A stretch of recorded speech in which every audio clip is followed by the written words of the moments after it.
সপ্তাহের প্রথম কর্মদিবসেই টানা বৃষ্টিতে কার্যত স্থবির হয়ে পড়ে রাজধানী ঢাকা। অনেক সড়কে জমে যায় পানি। কোথাও পানি ঠেলে চলছে বাস, প্রাইভেট কার, আবার কোথাও মাঝপথেই বিকল হয়ে দাঁড়িয়ে থাকতে দেখা যায় যানবাহন।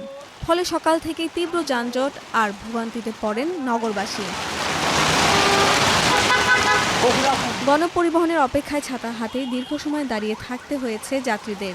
সবচেয়ে বেশি দুর্ভোগে পড়েছেন অফিসগামী মানুষ, শিক্ষার্থী এবং জরুরি কাজে বের হওয়া সাধারণ নাগরিকরা। শুধু ঢাকাই নয়, টানা কয়েকদিনের বৃষ্টিতে চট্টগ্রামেও বেড়েছে দুর্ভোগ। নগরের বিভিন্ন এলাকায় জলাবদ্ধতা স্থায়ী রূপ নিয়েছে। একই সঙ্গে আশেপাশের জেলাতে বন্যা পরিস্থিতি নিয়ে বাড়ছে উদ্বেগ।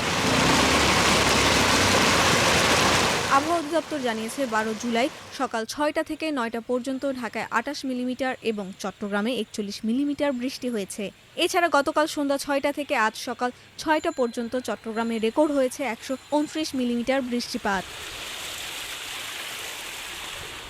আবহাওয়াবিদ মোহাম্মদ হাফিজুর রহমান জানিয়েছেন, সক্রিয় মৌসুমী বায়ুর প্রভাবে রোববার সারাদিন রাজধানীতে বৃষ্টি থাকতে পারে। সোমবারও বৃষ্টির সম্ভাবনা রয়েছে, তবে চট্টগ্রামে আগামীকাল থেকে বৃষ্টি কিছুটা কমতে পারে।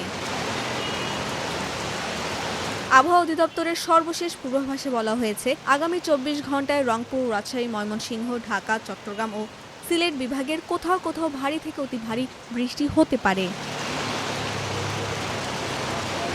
বিশেষ করে কক্সবাজার, চট্টগ্রাম, বান্দরবান, রাঙ্গামাটি ও খাগড়াছড়িতে অতি ভারী বর্ষণের আশঙ্কা রয়েছে। ফলে পাহাড়ি এলাকায় ভূমিধস এবং নিচু এলাকায় জলাবদ্ধতা ও আকস্মিক বন্যার ঝুঁকি থাকায় সতর্ক থাকার পরামর্শ দিয়েছে আবহাওয়া অধিদপ্তর।